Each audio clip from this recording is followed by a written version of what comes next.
People who used to not believe in ghosts but do now, what experience changed your mind? I'm still not sure if I believe, but there have been some weird things in my life that I can't explain. When I was 5 years old, I woke up in the night and my grandma was standing at the end of my bed, wearing a teal blue skirt and a matching blouse. I remember that it was summer and the sky was still light but not light enough for me to read, so I guess it was about 9 p.m. I sat up, she put her finger to her lips and I rubbed my eyes a couple of times, 'cause sleepy, and when I looked back she had gone. I just snuggled back under my covers thinking how nice it was to see her because I hadn't seen her for ages and I hoped she would still be there when I woke up. Next morning, my house was eerily quiet. My mom was in a worse mood than normal, but she had been crying, so I asked her what was wrong. My grandma died the night before. She had been crossing a road after her bingo turned out, at 8:30 p.m., about 60 miles away from where we lived. She had a massive brain hemorrhage in the middle of the road and didn't even make it to the other side, let alone to my house 60 miles away. She was wearing a teal blue skirt and matching blouse. I saw a reflection of myself at the end of a hallway in a friend's apartment building, only he told me the day after there was never any mirror in the hallways. I was standing post in Afghanistan. Single man post, 8-hour rotations.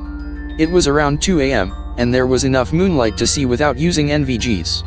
I'm looking out at the Sandy Mile, bored as fuck but wide awake, when I heard a whisper say slice and I smelled the body odor of a local.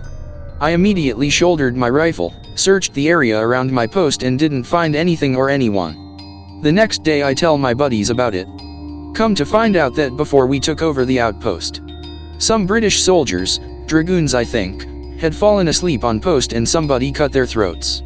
There were also rumors of a ghost that would be seen walking around for a little bit before disappearing. I was 8 when my grandma died. I was sad. So around 2 months passed and I was going at grandma's house where my grandpa lives. So I wake up at 3 a.m. and hear footsteps from bedroom door. I froze. I saw my grandma walking up to me and she said, "Hello little sweetie," and walked away. It was not sleep paralysis because I could move my hands and feet. At morning I told to my grandpa about it and he said, "I've seen grandma almost every night. She likes to visit, so don't be scared next time when you visit." My girlfriend's grandfather's ashes were on a little shelf in the living room, right next to a very solid/heavy angel statue. Well, one weekend she and I are fooling around on the living room couch and out of the corner of my eye, I see the angel statue fly off the wall, accompanied with a deep grunt. Now when I say this thing flew off the wall, I'm talking 7 to 8 feet of air before landing on the hardwood and leaving a dent where the wing hit. Even if this thing had fell off the wall, it would have dropped straight down, not soared with force. Well, we both stood there in shock, and I whispered if she had heard the grunt as well, to which she agreed. So we both booked it for the day. Well, that night at dinner we told her parents what happened, leaving out the naughty bit, and Megan's younger sister burst into tears saying she had seen a dark figure at the foot of her bed the last couple's nights but didn't want anyone to think she was crazy. Grandfather that died had mental health issues that caused a lot of pain. Well, after that day I was a believer. Worked at a public pool. I would work alone after hours cleaning the building and the pool. One night around 2 a.m. I'm cleaning the change rooms. The pool has been closed for 4 hours at this time. I hear the sound of a child's laughter and bare feet running across the pool deck. I go out and scan the area. There's nobody in sight. The doors are all closed and locked. There is nowhere a kid could be hiding. No wet footprints on the pool deck. I recheck the doors and the security monitors. I am the only person in the building. It was unsettling. I was visiting my mother after my dad died. She went shopping with her sister and left me alone. I heard my dad as plain as day up in his room. He got up from his computer chair, walked over to the door and opened it. He walked down the stairs and stood on the last step for a few seconds before walking back up to his room and closing the door. I was probably 5 feet from him in the living room. I just froze. It scared the hell out of me. I was staying in the Stanley Hotel in Estes Park Co., the hotel that inspired Stephen King to write The Shining. Around 1 a.m. I heard what sounded like children running up and down the hallways interspersed with laughter. Opened the door to see what the hell was going on, and didn't see anything. Quick little buggers, I thought. Then the next morning when my so and I took a tour of the building, the guide stopped directly in front of our room to tell us the story of young girls whose ghosts can be heard running up and down that same hallway. So my grandma used to live with me. She was in the room next to mine and would get up in the middle of the night to use the bathroom, which is in my room. There is drop from her room to mine, so we put a night light outside the bathroom so she could see the way. It was like this for about 12 years. Only a few days after she had passed away, I was in my bed with my cat and dog reading a book or something. I remember my cat and dog both waking up and looking to the night light. My cat got up and went to the light, pawing at it and making nosies. My dog just stayed still, not barking. I would grab him so he would calm down or go to sleep, but he never took his eyes off that spot. That's when I saw what I can only say looked like light bend around the night light. I was positive it was my grandma coming back to use the bathroom and or check on me and the house. To this day, she died about 5 years ago, I still have that night light there and turn it on every night for her. I haven't seen her or experienced anything like it again, but I'm sure she's still around. When I was in my late 20s, I was dating my girlfriend, soon-to-be wife. We had been together for a while. One summer, July 3rd, her sister was abducted and killed by a group of 6 men. All the men were eventually caught and tried. The trials and the aftermath for the family were devastating and debilitating for them for many, many years. Fast forward 3 months, after the funeral, I arrived at my girlfriend's house to wait for her to get off from her job as a nurse at a local hospital. Neither of her parents were home. Just me, alone in the house. So I went into the family room, turned on the TV, sat down in the couch, got comfortable and began to watch. Clear as a bell, I heard my girlfriend's sister's voice in my right ear, just off my shoulder, call my name. I turned to look at the seat next to me, and of course there was nobody there. I stared at the spot in the couch next to me for a long while. Feeling a bit uneasy, I turned off the TV and went outside to wait on the porch. When I was in 5th grade, I was playing with silly putty in my room when my mom called me down for dinner. I had molded it into a ball and placed it down directly behind me. I'm talking as soft as can be here. When I stood up to go downstairs, I felt something hit me in the back of my head with some force. So I turn around and see my silly putty ball, not on the ground anymore, but bouncing on my windowsill until it eventually rolled back onto the floor. Needless to say, I ran downstairs hysterically trying to tell my mom what had happened. NSFW, I was one of the firefighters working on Ground Zero for 9/11. I lost 2 of my buddies, and it still haunts me to this day. As I was making my way through the rubble, I heard someone screaming. I bolted to wherever I heard the sound, and only found a twisted body on a rebar. The body was burnt and pale, and it looked like it had been there a while. I watched a firefighter walk up the rubble towards me, and hug me. I was confused, but I understood why he wanted a hug. I hugged him back, and when I opened my eyes, there was no firefighter. I stood there, holding a helmet. I don't know how I got this helmet, but it was in my hands. The golden eagle on the front had been bronzed, and a hole through the side of the helmet, with dried blood around it. I was holding this helmet in tears, while in front of an impaled civilian. I did some research, and the firefighter that I hugged had apparently died 3 hours before I saw him. I still have that helmet, and I will never forget the hug the fallen firefighter gave me. I was having a conversation with my mom when I was a teenager. Mid-sentence I felt a hand grab my arm and looked to see who it was. No one was there and my mom didn't see anyone. Apparently the same thing happened to my sister a few weeks before. Also all the random voices and bags falling off shelves and moving shadows in the periphery. I believe it was just the house that was haunted, but they weren't malicious, so it was all good. In 2011 I was studying abroad in Morocco. We were staying in a riad in the Medina of Marrakesh with tall, ornate windows. I had one roommate who was already asleep this night. I thought I saw her sitting up in the bed next to me wearing all white. Suddenly I saw a white, hazy thing vaguely shaped like a person floating above me next to the big windows. I was so scared I went in the bathroom, turned the light on and stayed in the bathtub all night. My roommate didn't see anything. My aunt used to live above a convenience store. It was a duplex and had a mud room that connected the front doors to each apartment.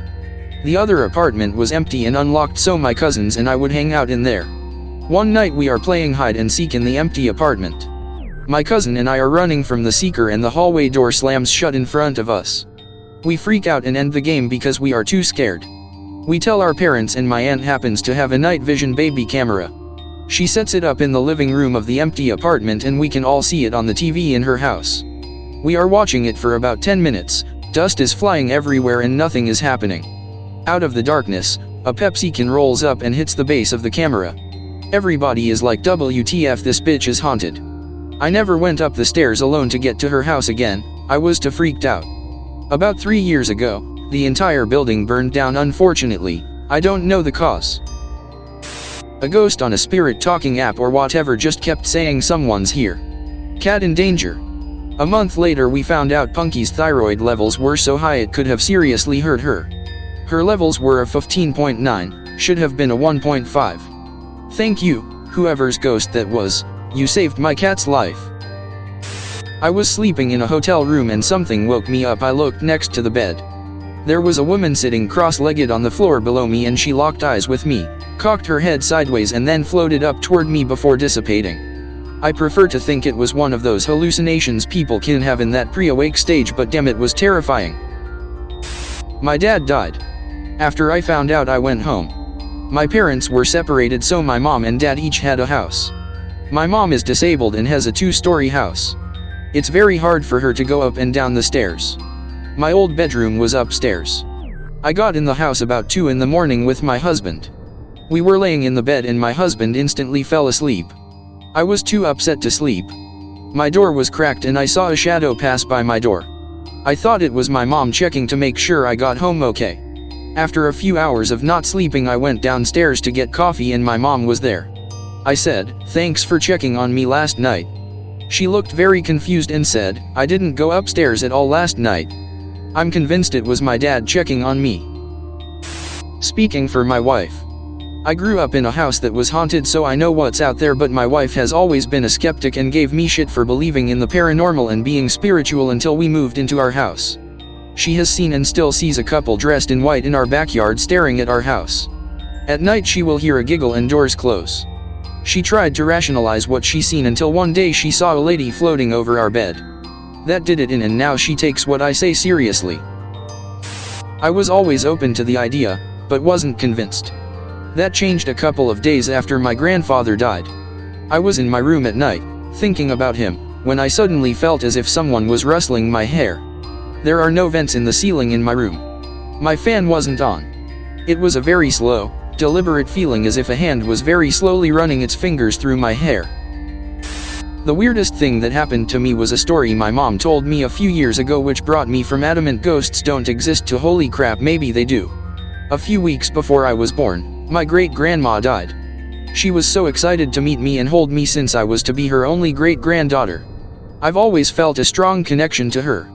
Well, when I was 5, my mom was driving me home and completely out of the blue I told my mom, I really want to take a bath when I get home. Grandma Wilson told me last night that baths are a lot of fun. My brother was looking through some old photographs with my mom and I. He pointed to one of my grandfather and said, "That's my friend Tom. He plays pretend with me." He'd never seen that grandfather before. He's never even heard his name. The creepiest part? That grandfather had been dead for nearly 3 decades, long before I was born. Not me, but my dad. He was sitting in his chair in the library facing the dining room. Saw a girl come down the stairs, turn at the landing, and go into the dining room. Thought it was me, went back to his paper, then saw it again. Called up the stairs. I hadn't moved, we were home alone at the time. We were doing major roof renovations and maybe it was a loosened house memory more so than ghost, but he was a lot less skeptical when we told him something was going on in the house. I went to the haunted mansion at Disney and saw countless ghosts. I'm surprised they even keep that ride open, since it's haunted and all. We were in the process of moving from an apartment over a business and I told the landlord about an experience I had one night. I got up to go to the bathroom and in the hallway I saw 3 dark shadows moving along the wall, man-shaped, and it looked as if you could reach through them into an infinite void. I was terrified and started yelling, and my father came out of his bedroom to see what was the matter and said I was dreaming it. I know to this day I wasn't. It was very distinct and I was standing in the hallway. So as I tell the guy I am glad to leave the place, no offense, he tells me sincerely that years ago the shop was a bakery and there was a fire that burned the place and it was rented by 3 brothers who perished. He had the most bizarre look on his face, trying to see if I was pranking him. Totally weirds me out to this day. I've written about this before, but once while falling asleep after a movie with the family I was awoken by what seemed like a small boy running towards the couch we were in. I immediately sat up and braced for impact. Now, I would normally chalk it up to falling asleep by my mom, and dad also bolted awake at the same time. Before I could explain, my dad told me he saw a boy running towards us. His description of the boy matched mine, while my mother confirmed as well. One night, I was watching TV, and I watched my older brother walk down the stairs holding my little brother, 5 months old. He walked over to me, handed me the baby, and walked out of the room. My brother was on a 3-day field trip to DC. Let's just say, I didn't sleep for a while after that. It's more religious, but a few years ago my little sister with Down syndrome ran away from our house, not knowing better, and we couldn't find her for an hour. I ran around for a while and came to a crossroads on the golf course in our neighborhood. I didn't know where to go, but I saw a bright flash to my right. It was just a field of grass, there was nothing reflective there, and so I went that way, and that's where I found her. I swear it was an angel to this day. Once when I worked as a housekeeper in a nursing home. I worked very early in the morning, and I always stopped by this one lady's room because she was always awake and sitting in her recliner. And she always had a pretty sweater on. One morning I went in to say hi, and she looked so beautiful. She smiled and waved at me. It was like she was glowing. Her hair looked amazingly white, and she had on a pink sweater. She radiated light. I went on with a few more rooms, then met up with colleagues for a coffee break, and one said to me, "We have to do a complete cleaning of room." I can't remember number, because the lady passed at midnight. You guessed it, that lady, that room. I never ever forgot how beautiful she looked at 4 a.m. This is gonna be buried, but I went to NYC to spend a week with a friend after I graduated. She took off from work, but there was an emergency, so she got called in, and so I stayed at her apartment with her dog. She told me she sometimes had off feelings in the apartment, but she had it blessed, so whatever. Anyway, me and doggy are watching Bar Rescue at about 1 p.m. as we wait for her to get back, when suddenly the dog makes a low growl and runs to the kitchen. I think, hey, maybe she smelled a mouse, so I follow. I see the dog, crouched low and loudly growling at a human-shaped shadow figure, maybe 6 feet tall, who is standing back away from her. As the dog moves between me and the thing, I loudly gasp, and the thing's head turns to me, and then its arms go up and it steps back in what looks like surprise. I don't think it thought it could be seen. I just managed to stammer out a prayer and tell it that it has to leave and not come back. It backs through the wall and it's gone. Terrifying, just terrifying. Talked to my mother's second cousin after my grandmother's burial. Year or two later, find out he had died in 2013. Grandma's funeral was in 2015. The burial was in the same graveyard.